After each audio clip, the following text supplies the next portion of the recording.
Labang accent yan. President Joy Marcelo at Sparkle Assistant Vice President for Talent Imaging and Marketing Jenny Donato.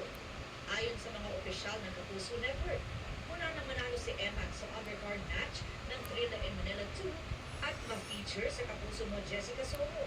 Nakitaan agad nila ng potensyal ang anak ni pambansang kamao Manny Pacquiao. Maraming salamat po. Maraming salamat po. Ang si Sparkle,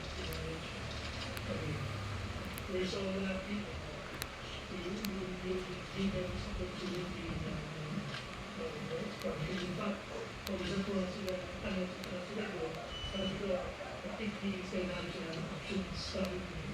Doon, nakita natin na talagang in-embrace siya ng buong bansa.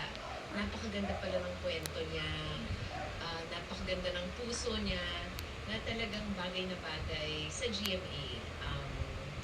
Ako ay isang Christian, siya rin ay isang Christian, kaya on a personal note, I'm very happy to welcome him to Sparkle. Grateful naman si Eman sa mainit na pagtanggap Pogi sa rin yun, kanya. no? Pero pakiram pa eh, no? Ang bibig lang, Wala mata. naman daw ito sa kanyang plano at naniniwala siyang ito ay blessing mula sa Panginoon. So blessed and thankful po na isa na po akong artist ngayon. Thank you Lord God. Dito po kasi ako nilagay ni God, so sinusunod ko lang po yung plano niya. Tsaka nakita rin ko naman po at saka Meron? sinabi po ng mama ko na may talent ka dito. Maybe this is God's plan, let's follow it. At sa lahat daw ng natatanggap na biyaya, lagi raw siyang nagpapasalamat. Bata po po ako, sinasabi po ng mama ko na always be thankful to God in everything.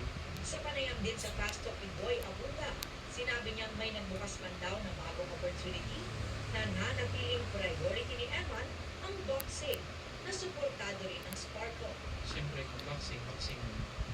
If I have fight, training muna talaga. Wala mo ng mga ganito, ganyan.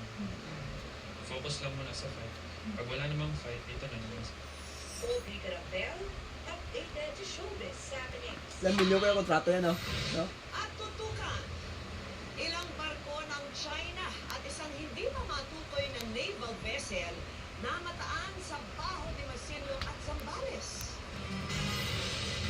At ang nagpapatuloy na paghahatid ng tulong ng GMA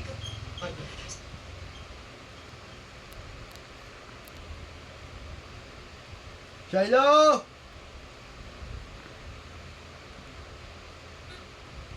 As well, and of course, Gabe Hodge will always be picking up rebounds for the Bolts. Now even Ange Kwame and you were right, Brandon Bates and all the other guys are willing to help out for Meralco Bolts. You see the size, it's actually something new for the Meralco Bolts. They were going up against opponents which were taller than them in their first 3 games.